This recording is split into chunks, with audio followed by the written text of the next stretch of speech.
Shalom Ibu dan teman-teman, kami dari kelompok 1 akan mempresentasikan hasil diskusi kami mengenai bullying.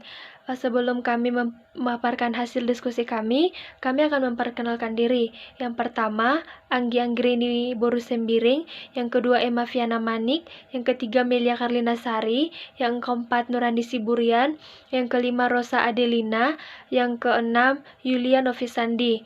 Adapun topik yang akan kami bahas yaitu yang pertama pengertian bullying, yang kedua siapa oknum yang terlibat dalam bullying, yang ketiga di mana bullying bisa terjadi, yang keempat kapan bullying dapat terjadi, yang kelima bagaimana bullying bisa terjadi, bagaimana dampak dalam bullying, bagaimana cara mencegah dan menghentikan bullying, yang keenam apa saja jenis-jenis bullying, yang ketujuh contoh bully yang biasa terjadi di sekolah.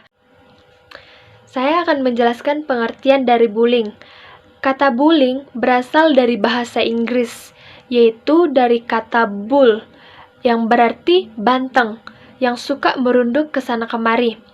Dalam bahasa Indonesia, secara etimologi, kata bully berarti menggertak, mengganggu orang yang lemah. Sedangkan secara terminologi, menurut definisi bullying, menurut Ken Reichby, adalah sebuah hasrat untuk menyakiti. Nah, di sini biasanya orang yang lebih lemah yang disakiti oleh orang kuat. Nah, hasrat ini diperlihatkan ke dalam aksi menyebabkan seseorang menderita. Aksi bullying adalah bentuk-bentuk perilaku kekerasan yang dimana terjadi secara pemaksaan, secara psikologis ataupun fisik terhadap seseorang ataupun sekelompok orang yang lemah. Baik, teman-teman. Di sini saya akan menjelaskan tentang siapa saja oknum yang terlibat di dalam bullying. Pertama, pelaku.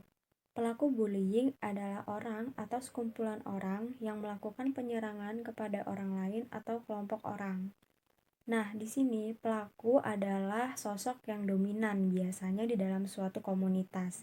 Sedangkan orang yang diserang atau kita sebut korban adalah orang yang dianggap lemah. Korban bullying adalah seseorang atau sekumpulan orang yang dianggap lemah dan menjadi target bagi pelaku. Jadi, dapat disimpulkan bahwa oknum yang terlibat dalam bullying adalah pelaku dan korban. Dua hal tersebut dapat berbentuk perorangan atau berbentuk kelompok. Tempat terjadinya bullying. Bullying dapat terjadi di mana saja, baik itu di sekolah, masyarakat, bahkan di dalam keluarga. Selanjutnya adalah waktu dan usia terjadinya pembulian. Nah, kapan waktu terjadinya pembulian? Tidak ada penentu waktu yang pasti dalam perihal bully, teman-teman. Khususnya bully yang dilakukan melalui media sosial yang tidak mengenal waktu untuk mengaksesnya. Jadi, melalui media sosial, ketika bully yang dilakukan di media sosial, maka tidak membutuhkan waktu yang lama, teman-teman. Dan dimanakah usia yang paling rentan terkena pembulian? Nah, di sini kita bisa lihat, teman-teman, bahwa pembulian ini tidak mengenal usia karena karena anak SD saja, bahkan anak SD sampai jenjang yang sudah selesai bersekolah pun mereka tetap dapat pembulian, teman-teman.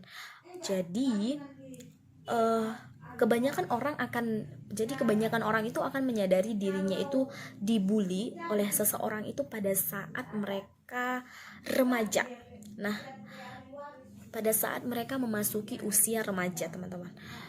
Jika kita simpulkan, teman-teman, usia remaja itu berada pada usia tingkatan SMP, teman-teman. Bahwa bisa dikatakan pada usia SMP lah orang itu akan mengenal mereka itu adalah pembuli atau seorang yang dibully. Penyebab dan dampak bullying. Bullying itu terjadi karena adanya dua kubu, di mana kubu pertama diisi oleh seorang atau kelompok yang mendominan atau berkuasa, dan yang lain kubu yang lemah atau kurang berpengaruh dalam suatu komunitas. Alasan dibalik bullying pun beragam. Ada yang membuli karena iseng, benci, iri, atau yang lainnya. Dampak bullying ini dibagi menjadi dua, diantaranya yang pertama dampak jangka pendek dan dampak jangka panjang. Dan yang pertama dampak jangka pendek. Nah, itu yang pertama masalah psikologis. Korban bully seringkali menunjukkan adanya gejala masalah psikologis. Bahkan setelah perundungan berlangsung, kondisi yang paling sering muncul adalah depresi dan gangguan kecemasan. Yang kedua itu gangguan tidur. Para korban bullying seringkali kesulitan untuk tidur yang nyenyak. Sekalipun bisa tidur, tidak jarang waktu tersebut justru dihiasi dengan mimpi buruk. Yang ketiga itu pikiran untuk bunuh diri.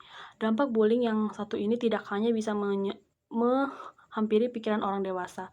Korban bullying berusia anak-anak dan remaja pun berisiko memiliki pikiran untuk mengakhiri hidupnya. Tidak jarang ada laporan kejadian tentang anak berusia sekolah yang meninggal dunia akibat bunuh diri setelah dirundung oleh teman-teman seperantarannya. Yang keempat itu tidak bisa menyatu dengan orang-orang sekitar. Anak maupun orang dewasa yang mengalami bullying secara tidak langsung ditempatkan pada status sosial yang lebih rendah dari rekan-rekannya. Hal ini membuat korban bully menjadi sering merasa kesepian, terabaikan, dan berujung pada turunnya rasa percaya dirinya. Yang kelima itu gangguan prestasi. Mereka akan kesulitan untuk berkonsentrasi di kelas, sering tidak masuk sekolah, dan tidak keikutsertakan dalam kegiatan yang ada di sekolah. Yang kedua itu dampak jangka panjangnya. Dampak bullying dalam jangka panjang ini jarang terlihat, tapi justru inilah yang paling membuat korban merasa lebih tersiksa. Para peneliti di Inggris melakukan riset mengenai dampak bullying hingga 40 tahun setelah kejadian. Hasilnya ada beberapa dampak jangka panjang yang dirasakan para korban, seperti berikut ini. Yang pertama, kondisi kesehatan para korban bullying yang saat ini sudah berusia 50 tahun, cenderung lebih buruk dari segi mental maupun fisik. Yang kedua itu, fungsi kognitif mereka pun lebih rendah dibandingkan dengan orang sepantarannya yang tidak pernah menjadi korban bully. Yang ketiga, kualitas hidup dan tingkat kepuasan hidup korban bully juga cenderung lebih rendah. Anak yang menjadi korban bully bisa saja tidak menunjukkan tanda-tanda terganggu dengan perlakuan tersebut. Namun di kemudian hari, anak-anak tersebut berisiko lebih tinggi mengalami gangguan mental, depresi, dan menerima perawatan psikiatri. Hasilnya, anak yang pernah mengalami perundungan lebih sering mengalami berbagai jenis gangguan kecemasan dan gangguan panik. Selain itu, trauma juga ditimbulkan oleh bullying yang diterima saat kecil juga bisa mengubah struktur otak yang di kemudian hari, serta akan mempengaruhi kemampuan dalam mengambil keputusannya yang benar. Nah, berikut juga ada cara menghentikan tindakan bully ini. Yang pertama itu tanamkan nilai-nilai moral sejak dini. Ajak anak untuk bersama-sama menilai dan membedakan perbuatan yang baik dengan perbuatan yang tidak patut dilakukan pada sesama. Yang kedua, bangun komunikasi yang baik dengan anak, serta didampingi dalam proses tumbuh kembangnya. Yang ketiga, ajarkan anak cara bersikap asertif, alias tegas tapi selalu sopan agar ia tidak mudah ditindas dan disukai banyak orang. Yang keempat itu menasihati anak agar berani melaporkan kepada pengajar di sekolah saat mengalami perilaku bully. Yang pertama adalah bullying fisik. Jenis bullying fisik ini sering kita temui dalam kehidupan kita sehari-hari, baik itu di sekolah maupun di sekitar lingkungan rumah kita. Jenis bullying ini meliputi tindakan fisik seperti memukul, mendorong, bahkan juga merusak barang orang yang lemah. Tentu saja hal ini akan membawa dampak trauma bagi seseorang yang dibully dalam jangka panjang maupun jangka pendek. Jenis bullying berikutnya adalah bullying verbal. Meski hanya berupa ucapan, tapi bukan berarti memiliki efek yang lebih ringan. Nah, untuk jenis bullying ini, kita seringkali menemukan di sekitaran kita, baik itu di sekolah maupun di lingkungan rumah kita. Bullying verbal ini justru dapat lebih mempengaruhi kondisi psikis korbannya. Pelecehan verbal ini termasuk pemanggilan menghina, menggoda, mengintimidasi, hingga komentar rasis. Pelecehan verbal ini akan membawa dampak yang sangat buruk kepada korban. Jenis bullying yang ketiga adalah bullying sosial. Bullying sosial termasuk ke dalam kategori bullying terselubung. Hal tersebut karena bullying satu ini biasanya dilakukan di belakang korban yang diintimidasi. Tujuannya untuk melukai reputasi sosial seseorang atau membuat orang lain merasa dipermalukan atau dihina. Kasus bullying ini umumnya terjadi pada usia remaja hingga dewasa. Yang keempat adalah cyberbullying. Saat ini keberadaan gadget sebagai kebutuhan, maraknya media sosial, pesan singkat, teks, situs web, hingga platform online yang lain yang membuka peluang intimidasi baik terselubung ataupun terang-terangan yang dapat diakses dan mewadahi siapapun untuk bebas berkomentar. Tak hanya bullying di sekolah saja, perlu perhatikan adanya kemungkinan cyberbullying seperti email atau postingan teks, gambar, atau video yang menyakitkan, menyebar gosip yang tersebar lewat dunia maya, meniru orang lain secara online, atau melakukan login dengan akun orang lain. Yang pertama, seorang siswa sekolah dasar di Ohio yang mengalami bully secara fisik oleh teman-temannya. Dia masih berusia 8 tahun dan dia tewas gantung diri menggunakan dasinya karena dia sering dibully. Kasus yang kedua, di mana seseorang yang memilih menembakkan dirinya sendiri tepat di dadanya. Sekian yang dapat kami sampaikan. Atas perhatiannya kami ucapkan terima kasih.